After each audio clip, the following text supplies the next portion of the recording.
Okay, शुरू करते हैं chapter 1। Exploration, entering the world of secondary science. ठीक है। जो साइंस होता है वो हमेशा क्यूरियोसिटी से शुरू होता है, क्वेश्चन से शुरू होता है, ना कि आंसर से। तो हम क्वेश्चन करते हैं जब पहली बार तारों को देखते हैं, जब बारिश को नीचे गिरते हुए देखते हैं, और कभी कभी क्रिकेट बॉल क्यों बाउंस हो रहा है, इस तरह के सवाल आते हैं कि क्यों हो रहा है, कैसे हो रहा है। तो हम पैटर्न्स ढूंढने की कोशिश करते हैं, चीज़ों को मेजर करते हैं और हमारे आइडियाज को टेस्ट करते हैं। यही है साइंस। ओके। हम ड्रॉ करते हैं मॉडल। Let us model. ये क्या है, ये मॉडल ज़रूरी क्यों है? ये जो मॉडल है वो चीज़ों को सिंप्लीफाई करता है, हमें चीज़ों को इजीली समझ सके, इस वजह से हम मॉडल बनाते हैं। तो जैसे कि फॉर एग्जाम्पल, तुम्हें अपने स्कूल का नक्शा बनाना है, तो नक्शा में बेसिकली इस तरह से बॉक्सेस होते हैं, क्लासरूम होंगे, उसका गेट होगा, दरवाजा होगा, विंडो होगा, राइट। यही ऐसे ही बनता है मैप। तो क्या तुम ब्रिक्स बनाओगे? क्या तुम छोटे छोटे घास बनाओगे? राइट। ये सारी चीजें तो नहीं बनाओगे। जो चीजें इंपॉर्टेंट है वही बनाओगे, जैसे कि क्लासरूम हो गया, प्लेग्राउंड हो गया, गेट हो गया, राइट। एग्जैक्टली साइंस भी यही करता है। ये जो मॉडल्स अपन बनाते हैं वो रियलिटी को सिंप्लीफाई कर देता है। अब मॉडल क्यों बनाते हैं, वाई मॉडल्स? ये जो नेचुरल वर्ल्ड है ना वो बहुत ही ज्यादा कॉम्प्लेक्स है। ठीक है। हम हर एक चीजों को हर एक चीजों को एक ही समय पे नहीं पढ़ सकते हैं। इस वजह से हम सिर्फ वही चीज पे फोकस करते हैं जो मैटर करता है। इस वजह से हम चीज़ों को अच्छे से अंडरस्टैंड कर पाते और प्रिडिक्ट कर पाते हैं, बिना अननेसेसरी डायरेक्शन पे भटके हुए। ओके। सो हमें लूज नहीं होना है। जैसे कि हम जब फिजिक्स पढ़ते हैं, फिजिक्स में मोशन जब पढ़ते हैं, मोशन वाला चैप्टर, इसमें अपन मूविंग कार को एक सिंगल पॉइंट की तरह ट्रीट करते हैं, ना कि पूरे कार को ड्रॉ करना है। वैसे ही जब केमिस्ट्री पढ़ते हैं तो अपन एटम्स और मॉलिक्यूल्स को ना छोटे छोटे बॉन्ड्स, स्ट्रक्चर, इस तरह से स्टडी करते हैं। बट एक्चुअल में क्या वो ऐसे दिखते हैं? नो। ये जो एटम्स है, ये जो स्पीयर्स है, ये बॉन्ड्स है, वे एक्चुअल में ऐसे नहीं दिखते हैं। बट अपन इसको स्टडी इसलिए करते हैं ताकि इसका रिएक्शन समझ सके, ये टूटते कैसे है, ये बॉन्ड कैसे फॉर्म करते हैं। इस वजह से अपन ये मॉडल्स का यूज करते हैं ताकि अपन इजीली समझ सके। वैसे ही बायोलॉजी में अपन सेल्स को ड्रॉ करते हैं, न्यूक्लियस मेम्ब्रेन बनाते हैं, बट मेम्ब्रेन के अंदर जो छोटे छोटे टाइनी पार्टिकल्स है, वो सारी चीजें स्टार्टिंग में नहीं पढ़ते, वो बाद में पढ़ते हैं। तो शुरू में अपन बेसिक जो डिटेल्स चीजें हैं वो इग्नोर कर देते हैं, और जो एकदम लाइट चीजें हैं, जो इजीली ऑब्जर्वेबल है, उस चीजों को पढ़ा जाता है। तो ये यहाँ पे काम आता है हमारे मॉडल्स। एक एग्जांपल लेते क्रिकेट शॉट का। मान लो तुम क्रिकेट मैच देख रहे हो, तो बैट्समैन ने बॉल को हिट किया। Will it cross the boundary for six? तुमको पता कैसे चलेगा कि वो बाउंड्री क्रॉस करने वाला है कि नहीं? तो तुम सबसे पहले डिटेल्स ढूंढोगे, तुम्हें डिटेल्स चाहिए, वही डिटेल्स जो मैटर करता है। जैसे कि बॉल का क्या मास है, यानी कि वो कितना भारी है, उस बॉल का स्पीड क्या है, और डायरेक्शन किस डायरेक्शन पे है। तब जाके तुम्हें पता चलेगा कि जो बॉल है वो कहाँ तक के ट्रेवल करने वाला है, क्या वो बाउंड्री क्रॉस करेगी भी या नहीं। सो बेसिकली कहने का मेन पॉइंट ये है कि हम बैट्समैन ने कौन सा ब्रांड का बैट यूज किया है वो नहीं देखते, उस ग्राउंड पे कितने ग्रास है, वो सब चीजें अपन इग्नोर कर देते। वही चीजें अपन ध्यान देते जो हमारे लिए मैटर करता है। एक एक्टिविटी 1.1 देखते हैं, बाइसिकल राइड मॉडल। इसमें तुम्हें कहा जाता है कि तुम स्कूल से घर जा रहे हो, तो तुम कितने समय में पहुंचोगे। तो तुमको कितने समय में पहुंचने के लिए, ये पता करने के लिए तुम देखोगे तुम्हारा डिस्टेंस क्या है, यानी कि तुम्हारे स्कूल से घर का कितना किलोमीटर है, क्या डिस्टेंस है, तुम कितने स्पीड से जा रहे हो, और रोड का स्लोप देखोगे, क्या वो सीधा सीधा स्ट्रेट है, या वो इस तरह से ब्रिज टाइप का बना हुआ है, क्या वो यू टर्न या क्या वो सर्कुलर है, एक जो भी शेप है। तुम अपने बाईसाइकिल के कलर को इग्नोर करोगे, तुम कौन सा ब्रांड का शू पहनोगे, ये सारी चीजें तुम इग्नोर करोगे। ओके। सो बेसिकली मॉडल्स को अपन यूज करते हैं चीजों को सिंप्लीफाई करने के लिए, और जिस जगह पे अपन को फोकस करना है, फोकस रहने के लिए मॉडल्स का यूज किया जाता है।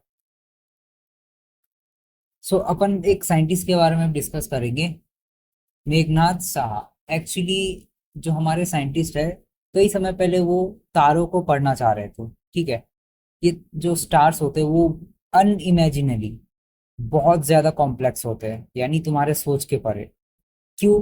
क्योंकि इसमें बिलियंस ऑफ एटम्स होते हैं, कई सारे रिएक्शंस होते हैं, कई सारे मूवमेंट्स होते हैं। तो ये सारी चीजों को एक साथ पढ़ना, हैपनिंग एट वंस, यानी कि एक साथ पढ़ना नामुमकिन है, राइट। तो कैसे कोई इस चीज का सेंस बना सकता है, यानी कैसे कोई इस चीज को समझ सकता है? तो वही चीज मेघनाथ ने बताया था। तो एक्चुअली उन्होंने क्या बताया कि जो स्टार्स हैं उनमें मैटर प्रेजेंट है, तो उन मैटर्स को उन्होंने as a hot gas imagine करने को कहा। ठीक है। अब तुम उस हॉट गैस को इमेजिन करो तो तुम्हें समझ आएगा कि उसका टेम्परेचर क्या हो सकता है, प्रेशर क्या हो सकता है, और किस तरह से वो आयोनाइजेशन उसमें प्रोसेस होगा। उन्होंने जो भी कॉम्प्लिकेटेड चीजें हैं उस कॉम्प्लिकेटेड प्रोसेस को इग्नोर कर दिया है, और क्या चीज को फोकस किया है उन्होंने? टेम्परेचर पे, प्रेशर पे और आयोनाइजेशन पे। यहाँ पे आयोनाइजेशन का मतलब होता है कोई एलिमेंट्स, उसके अंदर जो मौजूद इलेक्ट्रॉन्स है, ये डॉट डॉट, वो लूज कर रहा है या फिर बाहर से कोई इलेक्ट्रॉन्स को गेन कर रहा है। तो ऐसे एटम्स जो अपने इलेक्ट्रॉन्स को लूज करने की क्षमता रखते हैं, ठीक है, उसमें एक पॉजिटिव चार्ज लग जाता है, इसको अपन कहते हैं कैटायन। और ऐसे एलिमेंट्स, ऐसे एटम्स जो इलेक्ट्रॉन्स को गेन करने की क्षमता रखते हैं, उसमें एक नेगेटिव चार्ज जुड़ जाता है, उसको अपन कहते हैं एन आयंस। अब डाउट होगा कि इन्होंने तो लूज किया है, तो इसमें तो नेगेटिव चार्ज लगना चाहिए, तो पॉजिटिव चार्ज क्यों लग रहा है? यही साइंस आगे चैप्टर्स में पढ़ेंगे। तो अभी फिलहाल ये जो कॉम्प्लेक्स चीजें हैं इसको स्किप करो, इसको आगे पढ़ेंगे। उन्होंने एक्चुअली में और क्या क्या बताया है वो ध्यान देते हैं। The colour of a star is directly linked to the temperature, यानी कि उन्होंने ये बताया है जो किसी तारा का जो कलर है वो सीधा सीधा लिंक रहता है उसके टेम्परेचर पे, यानी कि उसका क्या टेम्परेचर होगा उसी टाइप का उसका कलर होगा। जैसे कि कुछ तारे होते हैं जो ब्लू दिखते हैं, और इस वजह से वो जो तारे हॉट होते हैं, और कुछ तारे रेड दिखते हैं, और ये जो तारे होते हैं वो कूल होते हैं। ठीक है। अब ये आगे मैं एक्सप्लेन करूंगा कि जो हॉट तारे हैं उसको तो रेड होना चाहिए था, बट वो ब्लू क्यों दिखता है? ये वेवलेंथ की वजह से होता है, वो मैं आगे एक्सप्लेन करूंगा। यहाँ पे क्या समझ आया? कोई भी जो तारा है उसका कौन सा कलर है वो डिपेंड करता है टेम्परेचर पे, यानी कि अगर टेम्परेचर ज्यादा हुआ तो वो ब्लू कलर दिखेगा, अगर टेम्परेचर कम हुआ यानी कोल्ड, तो वो कैसे दिखेगा? लाल दिखेगा। वो मैं आगे एक्सप्लेन करूंगा कैसे होता है। सो इस चीज पे जब अपन फोकस करते हैं, ये जो टेम्परेचर वाला सीन में बताया हो, ये सिंपल सा सीन है। अगर इस चीज पे अपन फोकस करेंगे on what matters the most, तो हम किसी भी इम्पॉसिबल चीजों को इजीली सॉल्व कर सकते हैं। तो चलो, जो एस्ट्रोनॉमी होता है ना, उसमें भी ये बताया गया जो ब्लू स्टार्स होते हैं वो गर्म होते हैं, और जो रेड स्टार्स होते हैं वो ठंडे होते हैं। और वो कैसे और क्यों होता है वो अपन इस लॉ से समझेंगे, जो है Wien's displacement law. The hotter an object, यानी कि कोई ऑब्जेक्ट जितना ज्यादा गर्म होगा, the shorter the wavelength of light it's emit most strongly, यानी कि जो ऑब्जेक्ट जितना ज्यादा गर्म होगा, ये देखो इससे गर्म हीट निकल रहा है, जो ऑब्जेक्ट जितना ज्यादा गर्म होगा वो short wavelength of light release करता है। कौन सा वेवलेंथ ऑफ लाइट रिलीज करता है? Short wavelength of light release करता है। और ये जो शॉर्ट वेवलेंथ है वो कौन से लाइट का होता है? ब्लू लाइट का होता है। यानी कि जब कोई ऑब्जेक्ट गर्म हो और वो वेवलेंथ जो रिलीज कर रहा है वो शॉर्ट वेवलेंथ रहता है, तो जब अपन आंखों से देखते हैं, ये हमारी आंखें हैं, ये लाइट रेज है हमारी आंखों तक पहुंचता है और अपन को कौन सा कलर दिखाता है? ब्लू कलर दिखाता है। ठीक है, ये साइंस है। Blue light has a shorter wavelength. ये देखो, जैसे कि मैंने बताया, गर्म ऑब्जेक्ट जब लाइट एमिट करता है उसका शॉर्ट वेवलेंथ रहता है, और शॉर्ट वेवलेंथ हमेशा ब्लू दिखता है।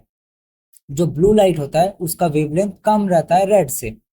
सो इस वजह से स्टार्स ग्लोइंग ब्लू, इस वजह से जो स्टार है अपन के आंखों में ब्लू कलर दिखता है। ओके, सो यहाँ पे एक और बार रिवाइज कर लेते।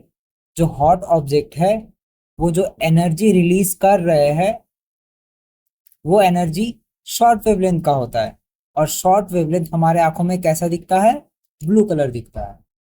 ठीक है, अब दिस फील्स ऑपोजिट और एवरीडे। अब आप लोग को डाउट होगा कि जो अपन डेली लाइफ में अपन फायर्स देखते हैं यानी आग, वो तो रेड कलर रहता है और वो गर्म भी होता है, इसको तो फिर ब्लू होना चाहिए। बिल्कुल, उसमें ब्लू भी होता है अगर तुम ऑब्जर्व करोगे तो।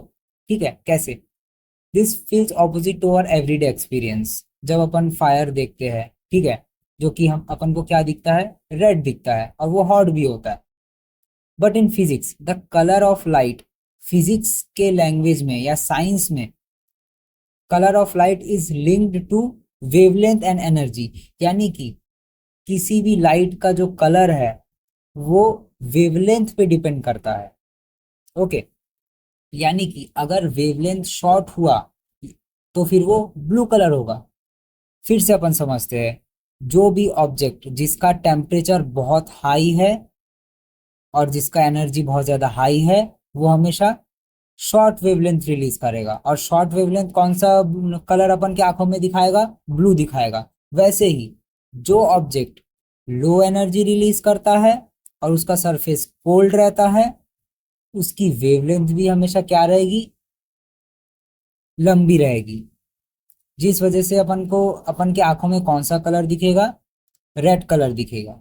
सो हमेशा ये याद रखना, short wavelength means blue light, long wavelength means red light. Long wavelength किसका होता है? कोल्ड चीजों का। और शॉर्ट वेवलेंथ किसका होता है? हॉट चीजों का। तो जो भी हॉट चीजें है वो ब्लू दिखेगी और जो कोल्ड चीजें है वो रेड दिखेगी। Language of science. In everyday life we use word like force. हमारे ये कुछ कुछ टर्म्स अपन यूज करते हैं साइंस में, फोर्स वर्ड्स कैजुअली यूज करते हैं, पर साइंस में इसका एक प्रिसाइज मीनिंग होता है। क्यों? क्योंकि scientist across the world needed a shared language to communicate clearly. यानी कि जो हमारे साइंटिस्ट होते हैं अलग अलग कंट्रीज में, उन सब को एक जैसा प्रिसाइजली कम्युनिकेट करने के लिए उनके लिए एक लैंग्वेज बनाया जाता है। वो लैंग्वेज जैसे कि मास, मास को हम डिनोट करते हैं एम से, वेलोसिटी को अपन डिनोट करते हैं वी से, फोर्स को डिनोट करते हैं एफ से, वैसे ही इलेक्ट्रिक करंट को डिनोट करते हैं आई से। तो सबका एक सिंबल होता है और ये जो सिंबल है ये जुड़ा हुआ है स्टैंडर्ड यूनिट से। इस वजह से तुम इंडिया में जब बोलोगे आई, तो अमेरिका में समझना चाहिए आई का मतलब करंट होता है। मान लो अगर अमेरिका वाले करंट को सी बोलते, तो यहाँ पे हमारे बीच में और उनके बीच में जो कम्युनिकेशन होता है वो गलत हो जाता। इसी वजह से एक स्टैंडर्ड बनाया जाता है जो पूरे कंट्रीज मिलकर फॉलो करते हैं, जिसको अपन स्टैंडर्ड यूनिट बोलते हैं। और यही है वो स्टैंडर्ड यूनिट। यानी कि हर जगह, चाहे इंडिया हो, चाहे अमेरिका हो, चाहे जापान हो, चाहे चाइना हो, सब जगह मास को एम से डिनोट किया जाएगा, वेलोसिटी को वी से डिनोट किया जाएगा, फोर्स को एफ से और करंट को आई से। ठीक है, तो एक एग्जांपल देखते हैं। इमेजिन करो कोई साइंटिस्ट, उन्होंने फोर्स फोर्स बताया है, ठीक है। फोर्स का मतलब उन्होंने स्ट्रेंथ बताया, यानी कि मान लो मैं एक साइंटिस्ट हूँ, मैंने बताया भाई फोर्स का मतलब होता है स्ट्रेंथ। कोई दूसरे कंट्री में दूसरे साइंटिस्ट ने ये बताया है नहीं भाई, फोर्स का मतलब होता है एनर्जी। तो इस वजह से क्या होगा, they could not compare the result. तो जब एक्सपेरिमेंट होंगे इनके घर पे, सॉरी इनके इंस्टीट्यूशन पे और दूसरे साइंटिस्ट के इंस्टीट्यूशन पे, जब एक्सपेरिमेंट्स होंगे तो जो रिजल्ट्स होगा वो वो लोग कंपेयर नहीं कर पाएंगे। तो इस वजह से प्रिसाइज लैंग्वेज चाहिए इस प्रॉब्लम को अवॉइड करने के लिए। Students feel nervous when they see equations, जो कि सही बात है, और ये कोई हर्डल नहीं है, ठीक है। ये जो मैथ्स है वो भी एक लैंग्वेज है जो अपन को क्लियरली सोचने में हेल्प करता है कि कैसे हमारे आसपास की चीजें कनेक्टेड है। आगे देखेंगे, धीरे धीरे समझाएंगे। जैसे कि मोशन अगर पढ़ रहे हैं अपन, तो उसमें डिस्टेंस, टाइम, वेलोसिटी, ये सारी चीजें लिंक रहती है, ठीक है। If you know the two, अगर अपन टाइम और वेलोसिटी को जान रहे हैं तो अपन डिस्टेंस पता कर लेंगे। जैसे कि मैंने बताया था कि तुमको स्कूल से घर जाने में कितना टाइम लग रहा है, तो यानी कि तुम्हें पता होना चाहिए कि स्कूल से तुम्हारा घर कितना दूर है और तुम कितनी तेजी से बाइक को चला रहे हो। तो जब तुमको ये दोनों चीज पता रहेंगी तो तुमको कितना टाइम लगेगा ये आसानी से निकल जाएगा। इस वजह से मैथमेटिक्स काम आता है। वैसे ही केमिस्ट्री में जो है इक्वेशंस अपन सॉल्व करते हैं, जिससे ये बताता है कि कोई भी केमिकल रिएक्शन हो रहा है, दो केमिकल के बीच में जो रिएक्शन हो रहा है कितना फास्ट होगा, ये अपन कैलकुलेट कर सकते थ्रू इक्वेशंस। ओके, बायोलॉजी में फिर अपन देखते हैं कि पॉपुलेशन का ग्रोथ कितनी तेजी से हो रहा है किसी एक पर्टिकुलर टाइम पे, तो इसलिए मैथ्स काम आता है। सो एक इजी सा चीज बताता हूँ। जब अपन चीजों को समझेंगे, सिचुएशन को अंडरस्टैंड करेंगे, फिर अपन मैथ्स को अप्लाई कर सकते हैं, ठीक है। पहले से ही हमें फॉर्मूलाज को याद नहीं करना है। पहले व्हाट क्वांटिटीज मैटर हियर, यानी कि स्कूल से घर जा रहे थे, स्कूल से घर जा रहे थे तो अपन को टाइम पता करना है। तो उसके लिए अपन को क्या जानना है, कौन कौन से क्वांटिटीज मैटर करते हैं, डिस्टेंस कि कितनी दूरी है और तुम्हारी स्पीड क्या है। तो ये क्वांटिटीज मैटर करती है, तो ये जानना जरूरी है, तब तुम टाइम को निकाल पाओगे। तो वंस यू नो दैट, जब तुम ये दोनों चीज जान लोगे तो ये जो इक्वेशन है तुम्हारे लिए बहुत ही आसान हो जाएगा।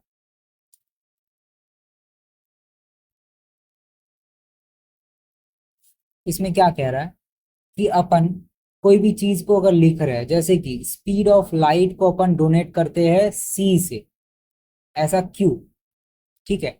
The letter comes from the Latin word celeritas, ये एक लैटिन वर्ड है सेलेरिटास, ओके।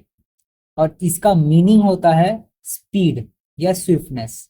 तो इस वजह से स्पीड ऑफ लाइट को अपन डायरेक्टली सी से डोनेट करते हैं। साइंटिस्ट एग्रीड इंटरनेशनली, मतलब इंटरनेशनली अलग अलग कंट्रीज के साइंटिस्ट एक साथ मिलके उन्होंने एग्री किया है कि हम सी को ही एज अ सिंबल यूज करेंगे, ताकि जो भी है अक्रॉस द वर्ल्ड वो सभी इक्वेशंस को सेम तरीके से लिख सके और एक्सपेरिमेंट भी हो, इजीली हो सके। अब दूसरा एक एग्जांपल देखते हैं कि क्यों किलोग्राम को हर जगह यूज करते हैं। ओके, तो इमेजिन करो कि तुम राइस खरीदने गए हो, ठीक है, जहाँ पे किलोग्राम्स चलता है, और एक दूसरे जगह पे शॉप पे गए हो जहाँ पे कुछ और चलता है। तो अब ये बताओ, तुम्हारे वहां पे किलोग्राम चलता है। अब तुम मान लो तुमको कहीं दूसरे जगह से लेना पड़ रहा हो राइस, तो तब तुम उसको बोलोगे भाई 1 किलो चावल दे दो, बट उसके लिए तो कुछ और है ना। तो इस वजह से जो साइंटिस्ट है, ट्रेडर्स है, वो एक स्टैंडर्ड यूनिट को लेके चलते हैं, जिस वजह से जो किलोग्राम है हर जगह पे सेम ही अमाउंट रहेगा। यानी जहाँ पे जहाँ पे हमारे यहाँ पे इंडिया पे अगर किलोग्राम यूज कर रहे हैं, तो अमेरिका में भी किलोग्राम यूज होगा, चाइना में भी किलोग्राम यूज होगा, हर जगह पे किलोग्राम यूज किया जाएगा।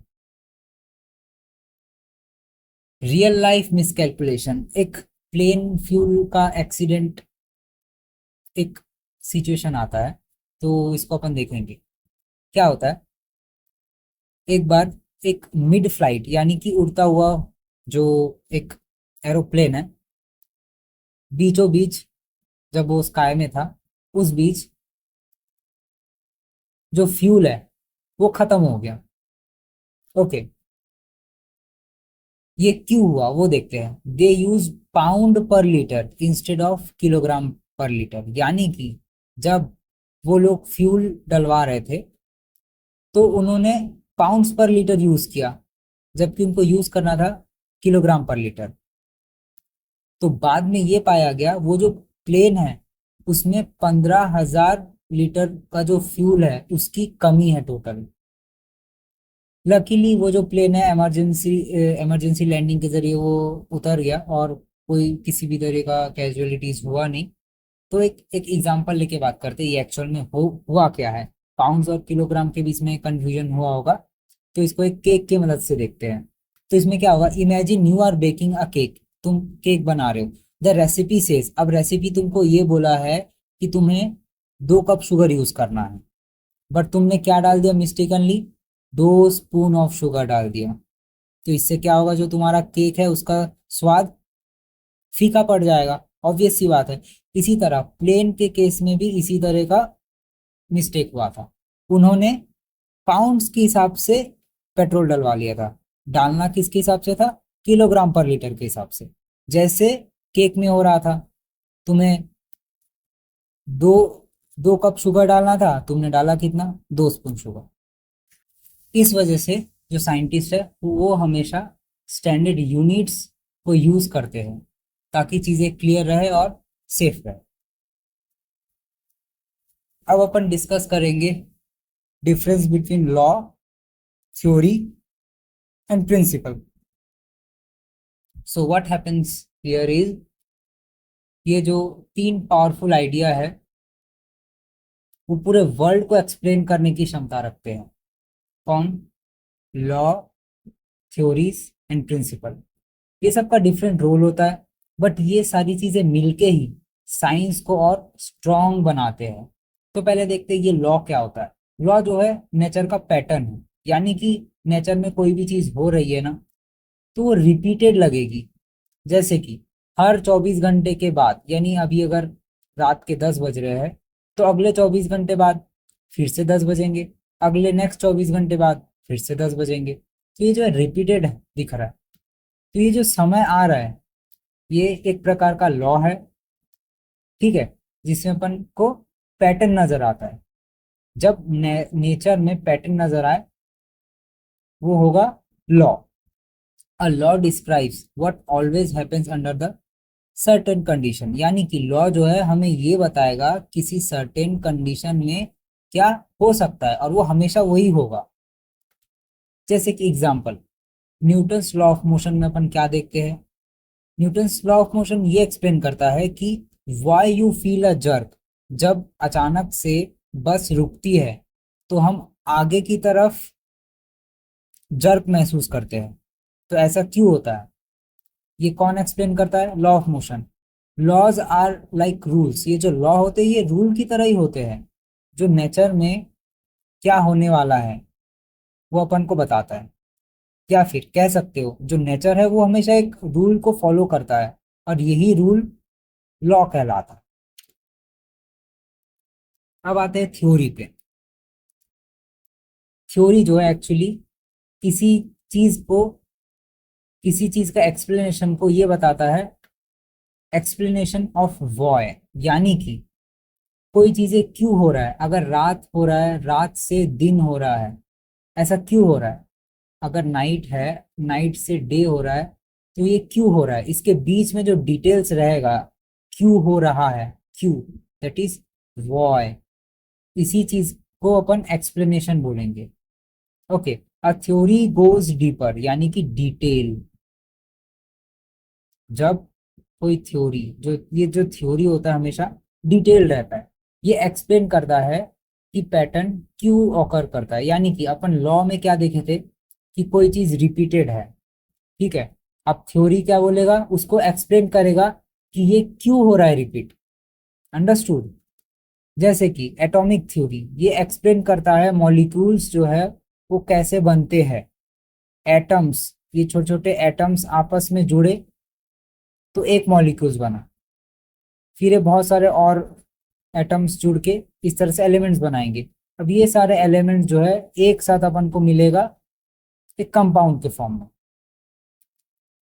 तो रिमाइंडर ये है, जो थ्योरी है वो कोई गैस नहीं है, वो हमेशा एविडेंस के बेसिस पे होता है। यानी कि यहाँ पे क्यों हो रहा है, एविडेंस अपन के पास है तभी अपन एक्सप्लेनेशन निकाल पाए, तभी अपन थ्योरी निकाल पाए। तो समझ आया ये? ओके। अब मूव करते हैं प्रिंसिपल पे। प्रिंसिपल अपन किसको बोलेंगे, कोई ब्रॉड गाइडिंग आइडिया। ओके। अब principle is a general idea, एक आइडिया जो अपन को हेल्प करता है समझने में, हेल्प अस मेक सेंस, यानी कि कोई एक आइडिया जो हमें हेल्प करता है समझने में किसी सिचुएशन को। कोई सिचुएशन है, ये क्यों हो रहा है, कैसे हो रहा है, उसको समझने में हेल्प करता है, उस चीज को अपन बोलते हैं प्रिंसिपल। ठीक है। जैसे कि for example conservation of energy, ये एक प्रिंसिपल है। ठीक है। ये प्रिंसिपल अपन को क्या बताता है कि एनर्जी जो है उसको ना हम क्रिएट कर सकते हैं ना उसको डिस्ट्रॉय कर सकते हैं, बट उसको एक फॉर्म से दूसरे फॉर्म में ट्रांसफॉर्म कर सकते हैं। ठीक है।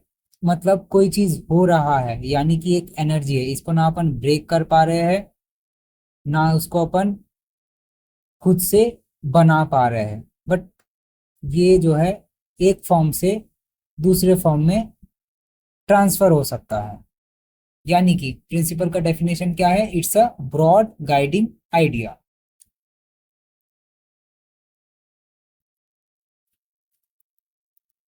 थिंक ऑफ क्लाइंबिंग स्टेयर्स, सोचो कि तुम सीढ़ियां चढ़ रहे हो।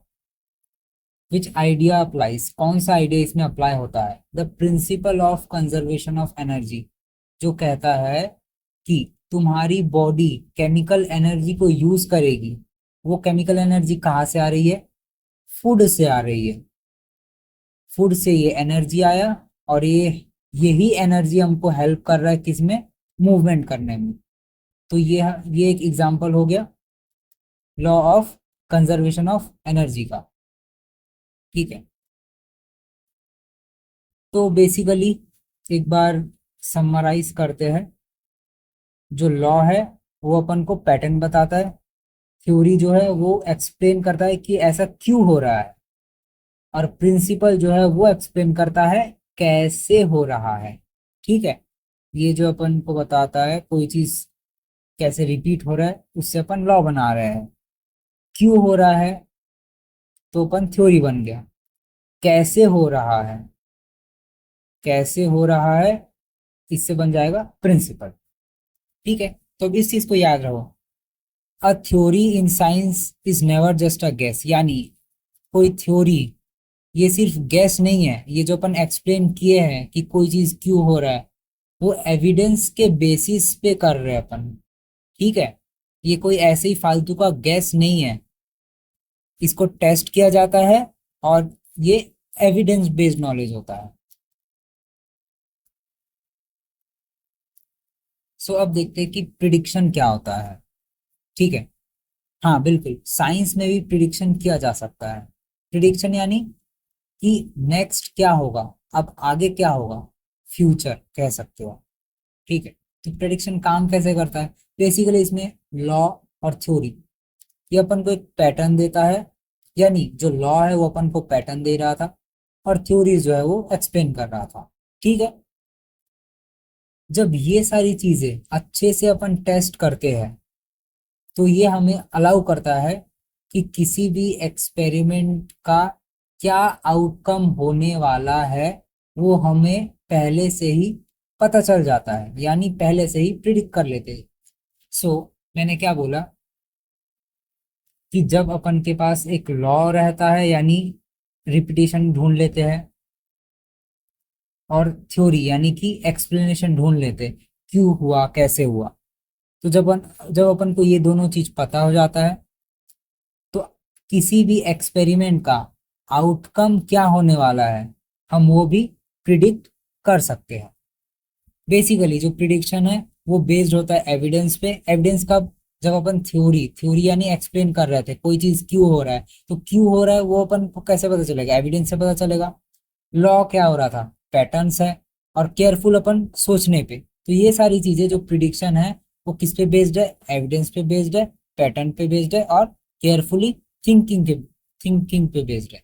और ये भी कहता है कि प्रिडिक्शन जो है वो कोई फालतू का या रैंडम गैस नहीं।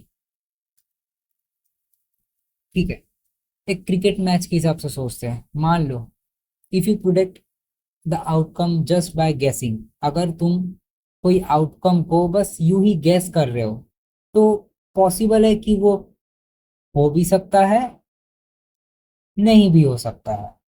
बट जब अपन उस क्रिकेट टीम के पास परफॉर्मेंस यानी पुराने उनके जो खिलाड़ियों के परफॉर्मेंस है उसको देखेंगे, पिच का कंडीशन देखेंगे, यानी कि बारिश हुआ है, पिच जो है वो सूखा है या गीला है, वेदर मौसम कैसा है। तो जब ये सारी चीजें प्रिडिक्ट करेंगे तो अपन को इजीली पता चल जाएगा कि जो है मैच जीतने वाला है या फिर हारने वाला है। यही डिफरेंस है गैसिंग में और प्रिडिक्शन में। यानी कि फिर से अपन रिवाइज करते हैं, जो गैसिंग होता है उसमें नॉर्मली अपन आउटकम को गैस कर लेते हैं, और उसमें चांसेस होता है कि वो सक्सेस होगा भी, नहीं भी होगा। बट जब अपन प्रिडिक्शन करते हैं कि हाँ, जो परफॉर्मेंस था वो खराब था पिछला परफॉर्मेंस, और बारिश भी हो रहा है, तो ऑब्वियस सी बात है जो टीम है वो हार सकती है, मतलब ज्यादा चांस है वो हार जाएगी।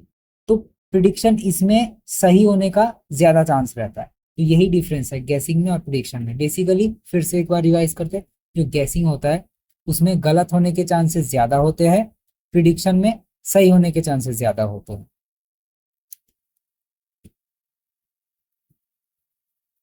If someone says it will rain, अगर कोई कह रहा है कि बारिश होने वाली है क्योंकि क्लाउड्स डार्क लग रहे हैं, यानी कि बादल काले हो रखे हैं। ठीक है, अगर कोई तुमसे कह रहा है कि बारिश होने वाला है क्योंकि बादल काला है, क्या ये साइंटिफिक है? नहीं, नॉट रियली। क्यों, देखते हैं आगे। अ साइंटिफिक प्रिडिक्शन, अगर जो एक्चुअली में साइंटिफिकली प्रिडिक्शन लगा रहा है वो किस टाइप का क्वेश्चन पूछेगा, आज की ह्यूमिडिटी क्या है, यानी कि एटमोस्फियर में ह्यूमिड कितना है। ठीक है, क्या लास्ट टाइम रेन हुआ था, आज का विंड का स्पीड क्या है, क्या टेम्परेचर ऊपर गया है या नीचे आया है। तो जब साइंटिफिकली प्रिडिक्ट करेंगे तो अपन क्वेश्चन भी कैसे पूछेंगे, साइंटिफिक टाइप का, जैसे कि ह्यूमिडिटी है कि नहीं, लास्ट टाइम बारिश हुआ था कि नहीं, विंड का स्पीड क्या है, टेम्परेचर क्या है। तो ये सारी साइंटिफिक चीजें। जरूरी नहीं है कि काले बादल है तो बारिश होगा ही, कभी कभी वो बादल जो है ऑटोमेटिकली वो डिसअपेयर भी हो जाते हैं। सो गैसिंग से जो है रॉन्ग होने का चांसेस रहता है, और जो साइंटिफिक प्रिडिक्शन होता है वो लगभग एक्यूरेट चीजों को प्रिडिक्ट कर लेता है। सो एग्जाम्पल देखते क्रिकेट मैच में, guessing the winner is one thinking, यानी कि तुम विनर को गैस कर रहे हो कि कौन विनर हो सकता है, ये एक बात हुआ। But looking at the past performance, अगर तुम उसके पुराने परफॉर्मेंस को देख रहे हो, पिच का कंडीशन देख रहे हो, वेदर देख रहे हो, इससे तुमको एक रीजन मिल गया है प्रिडिक्ट करने का। ठीक है, तो लेसन क्या मिला, जो प्रिडिक्शन है should be based on evidence, यानी कि तुम्हारा प्रिडिक्शन जो है वो हमेशा एविडेंस बेस्ड होगा, रीजनिंग होगा, ना कि सिर्फ और सिर्फ गैस वर्क। ओके, अब अपन डिस्कस करेंगे अप्रोक्सीमेट और एग्जैक्ट, इन दोनों के बीच में क्या डिफरेंस है। Okay, some situations only need rough estimates. देखो कुछ कुछ सिचुएशंस होते हैं जिसमें अपन को एक छोटा सा बस एस्टिमेट चाहिए। ठीक है, जैसे कि how much rice in a family Yeats in a month, जैसे कि फॉर एग्जाम्पल तुम्हारे घर में तुम्हारी फैमिली एक महीने में कितना चावल खाती है, ये तुम इजीली प्रिडिक्ट कर सकते हो। उसमें तुमको कोई एग्जैक्ट नंबर ऑफ ग्रेन्स, मतलब कितने एग्जैक्ट चावल चाहिए, ये सब कैलकुलेट करने की जरूरत नहीं है, ठीक है। Just a reasonable estimate, normally तुम इसको पता कर सकते हो, हाँ 1 किलो चाहिए, 2 किलो चाहिए, 4 किलो चाहिए, 6 किलो चाहिए। तुम ये चीज इजीली एक रफ एक रफ एस्टिमेट निकाल सकते हो, ठीक है, जिसको अपन क्या बोलेंगे, अप्रोक्सीमेट। उसको अपन क्या बोलेंगे, अप्रोक्सीमेट, शॉर्ट में अप्रोक्स लिखते हैं, ओके। दूसरा सिचुएशन ले लो जहाँ पे अपन को एग्जैक्ट वैल्यू चाहिए। फॉर एग्जांपल कोई इंसान बीमार है, ठीक है, उसको अपन एग्जैक्ट मेडिकेशन डोज देते हैं, या एग्जैक्ट इंजेक्शन का जो मेडिकेशन डोज है वो लगता है। तो अगर वो जो डोज है थोड़ा सा भी ज्यादा हो गया तो डेंजरस हो सकता है, या फिर वो थोड़ा सा भी कम हो गया तो तब भी वो जो दवा है असर नहीं करेगी। तो इस वजह से ऐसे सिचुएशन में, यानी कि मेडिसिन डोसेज के टाइम पे, एक छोटी सी मिस्टेक भी डेंजरस हो सकती है। तो अब इसमें समझ में आ गया होगा कि कहाँ पे तुमको अप्रोक्स वैल्यू चाहिए और कहाँ पे तुमको एग्जैक्ट वैल्यू चाहिए। एग्जैक्ट वैल्यू कहाँ पे चाहिए, जैसे कि मेडिकेशन डोजिंग में, और अप्रोक्स वैल्यू जो नॉर्मल लाइफ में अपन एक एग्जैक्ट कैलकुलेशन कर सकते हैं उसमें चाहिए। तो ये हो गया अप्रोक्सीमेट वर्सेस एग्जैक्ट, ठीक है। अब लेसन क्या है, साइंस जो है हमें बताता है कि कब हमें अप्रोक्सीमेट आंसर चाहिए और कब हमें एग्जैक्ट क्रिटिकल आंसर चाहिए। तो यहाँ पे एक एग्जाम्पल था जहाँ पे अपन को पता चल रहा था कि अप्रोक्सीमेट आंसर चल जाएगा, exact number of rice calculate करने की जरूरत नहीं है। और दूसरे सिचुएशन पे अपन को एग्जैक्ट डोज पता करने की जरूरत थी। तो ये अपन को कौन बताता है, साइंस ही बताता है, ठीक है। Let's move to next topic, interdisciplinary connection. देखो अब इंटरडिसिप्लिनरी का मतलब होता है दूसरा फील्ड, सी यहाँ पे डिसिप्लिनरी का मतलब होता है फील्ड, अलग अलग फील्ड। फिजिक्स बोल लो, केमिस्ट्री बोल लो, मैथमेटिक्स, ये सारे अलग अलग फील्ड हो गए, ठीक है, ये सब एक एक डिसिप्लिनरी हो गए। इंटरडिसिप्लिनरी यानी कि दूसरा, ओके। अगर मैं बोलूँ इंट्रा इंट्रा डिसिप्लिनरी तो तुम क्या समझोगे, फिजिक्स के अंदर अपन मोशन पढ़ रहे हैं, वर्क एनर्जी पढ़ रहे हैं, तो ये इंट्रा डिसिप्लिनरी हो गया, ठीक है। ये जो मोशन वाला चैप्टर है वो अलग हो गया, और ये वर्क एनर्जी है वो अलग हो गया। यानी फिजिक्स के अंदर ही कोई दो दो अलग अलग टॉपिक पढ़ रहे हैं, तो इसको अपन क्या बोलेंगे, इंट्रा। बट अगर मैं बोलूँ कि फिजिक्स पढ़ो, फिर मैं बोलूँ बायोलॉजी पढ़ो, तो ये टोटल डिफरेंट सब्जेक्ट है, राइट। तो इस केस में इसको अपन क्या बोलेंगे, इंटर। इंटर समझ में आया। अब इंट्रा में और इंटर में इंटरडिसिप्लिनरी कनेक्शन। तो साइंस में अपन ये चीज को देखते हैं कि दूसरे फील्ड में, यानी फिजिक्स में, बायोलॉजी में, मैथमेटिक्स में, अर्थ साइंस में, ये चारों में क्या कनेक्शन बनता है, ठीक है। ये जो एक्सप्लोरेशन अपन पढ़ रहे हैं, यही चीज अपन को देखना है, ठीक है। सब चीजों को कनेक्ट करके ही पढ़ना है, फिजिक्स में क्या हो रहा है, बायोलॉजी में क्या हो रहा है, अर्थ साइंस में क्या हो रहा है, ठीक है, केमिस्ट्री में क्या हो रहा है, ये सारी चीजें। तो okay, real problems in the world are never solve by one subject, okay. कोई कोई भी रियल वर्ल्ड में हमारे कोई एक प्रॉब्लम है, वो सिर्फ एक ही सब्जेक्ट नहीं सुलझा सकता, हमको अलग अलग साइंस चाहिए जो एक साथ टीम की तरह काम करेगा, तब जाके अपन उस चीज का सॉल्यूशन निकाल सकते हैं। तो एक एग्जांपल लेते हैं, अपन को मास्क बनाना है, कोविड 19 के टाइम पे अपन को क्या बनाना है, मास्क बनाना है। जैसे ये है हमारा मास्क, ठीक है, ये हमारा मास्क, सॉरी इसके नोज को मैं कवर नहीं कर पाया, ओके। तो मास्क बनाने के लिए अपन को फिजिक्स भी चाहिए, केमिस्ट्री भी चाहिए, बायोलॉजी भी चाहिए, मैथमेटिक्स भी चाहिए। कैसे, क्यों, जो पार्टिकल्स का साइज, ठीक है, या फिर पार्टिकल्स किस कैसे मूव कर रहा है, tiny particles move in the air, how electrostatic forces trap them. ये जो कोरोना वायरस है हमारे एयर में मौजूद है, वो स्टडी करता है फिजिक्स, ठीक है। केमिस्ट्री केमिस्ट्री में अपन ये देखेंगे ये जो अपन मास्क यूज कर रहे हैं किस टाइप का फैब्रिक होगा, ठीक है, ये केमिस्ट्री में बताता है किस टाइप का फैब्रिक अपन को यूज करना है, किस टाइप का स्पेशल पॉलीमर फाइबर अपन को यूज करना है, वो अपन को केमिस्ट्री बताएगा। बायोलॉजी में अपन क्या समझेंगे, ये जो वायरस है उसका साइज क्या है, अगर अपन को ये साइज पता चल जाएगा तो फिजिक्स के यूज करके अपन मास का जो पोर साइज है वो भी डिफाइन कर सकते हैं। Understanding the size behaviour of viruses. Mathematics में अपन क्या देखेंगे, modelling of air flow, calculating the filtration efficiency, यानी ये जो मास्क है उस मास्क से, ये जो मास्क है वो कोरोना वायरस को फिल्टर कर पाएगा कि नहीं, ये अपन मैथमेटिक्स में पढ़ते हैं। तो इस वजह से फिजिक्स यूज हो रहा है, पार्टिकल्स कैसे मूव कर रहे हैं हवा में, कैसे ट्रैप है, केमिस्ट्री यूज कर रहे हैं, कौन सा फाइबर डालना है अपन को मास्क में, बायोलॉजी में वायरस का साइज क्या है, उसका बिहेवियर क्या है, क्या वो अंदर घुस पा रहा है कि नहीं, मैथमेटिक्स में क्या पढ़ेंगे, एयर फ्लो कैसा होगा, कैलकुलेट करेंगे कि मास्क का साइज यानी मास्क का पोर साइज और वायरस का साइज इतना होना चाहिए कि वो वायरस अंदर घुस ना सके। सो ऑल दिस साइंस जब एक साथ आएंगे तो अपन एक सेफ मास्क को डिजाइन कर पाएंगे। तो इस वजह से इंटरडिसिप्लिनरी हमारे लिए स्टडी करना जरूरी होता है। चैप्टर एंड करने से पहले कुछ चीजें ये देखेंगे, साइंस जो है वो सिर्फ फैक्ट या इक्वेशन नहीं है, it is a human activity. ठीक है, साइंस क्या है, एक ह्यूमन एक्टिविटी है which is shaped by curiosity, creativity and collaboration. हम इतनी सारी चीजें साइंस के बारे में पढ़े हैं, एक और चीज जान लेते हैं, जो साइंस है वो ह्यूमन एक्टिविटी भी एक तरह का साइंस ही है, और वो कैसे इन्फ्लुएंस होता है, क्यूरियोसिटी से, क्रिएटिविटी से और कोलैबोरेशन से। की आइडियाज इसमें कुछ कुछ, जैसे कि क्यूरियोसिटी क्या होता है, क्रिएटिविटी क्या होता है, कोलैबोरेशन क्या होता है।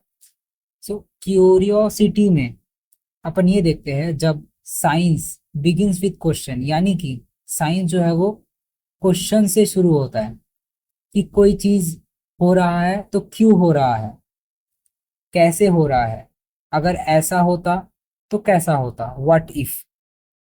तो यही है क्यूरियोसिटी, यानी कि तुम क्वेश्चन पूछोगे कैसे हो रहा है, क्यों हो रहा है, कब हो रहा है, ये सारी चीजें क्यूरियोसिटी, यही चीज बताती है साइंस को। साइंस का एक और की आइडिया क्या है, क्रिएटिविटी। ठीक है, scientist design experiment, build model और नई नई पॉसिबिलिटीज को इमेजिन करते हैं। तो इसी चीज को अपन क्रिएटिविटी कहते हैं, यानी कि जो भी हमारे साइंटिस्ट है वो एक्सपेरिमेंट को डिजाइन करेंगे, नए आइडियाज बनाएंगे, नए मॉडल्स बनाएंगे और नए नए पॉसिबिलिटीज को इमेजिन करेंगे। यही है क्रिएटिविटी, जो कि it is a part of science. अब आता है कोलैबोरेशन। कोलैबोरेशन का मतलब क्या होता है, science grow when people share result, यानी कि मिलजुल कर काम करना। मिलजुल कर काम करना यानी कि अपने रिजल्ट्स को एक साथ शेयर करना, एक दूसरे के आइडियाज को टेस्ट करना, इसी तरह से लर्न करके अपन आगे बढ़ेंगे, और इसी प्रोसेस को अपन कहते हैं कोलैबोरेशन। तो science as a human activity में हमने क्या जाना, जो ह्यूमन एक्टिविटी है वो बेसिकली एक तरीके का साइंस ही है, और वो इन्फ्लुएंस होता है किससे, क्यूरियोसिटी से, यानी कि अपन क्वेश्चन पूछते हैं, क्रिएटिविटी से, यानी कि नए नए पॉसिबिलिटीज को एक्सप्लोर करते हैं, और कोलैबोरेशन यानी कि जो भी नए नए पॉसिबिलिटीज को एक्सप्लोर किए हैं वो एक दूसरे से शेयर करेंगे, जिससे नॉलेज और बढ़ेगा और नई नई चीजें हमें जानने को मिलेंगी। तो इसी के साथ हम चैप्टर को करते हैं एंड। आई होप ये जो हमारा चैप्टर 1 है ये पूरा इंट्रोडक्शन रहा है, एंड आई होप कि आप सभी को ये इंट्रोडक्शन समझ आया होगा, और फिर इसके बाद हम शुरू करेंगे नेक्स्ट चैप्टर अगले वीडियो में। तो तब तक के लिए बाय बाय।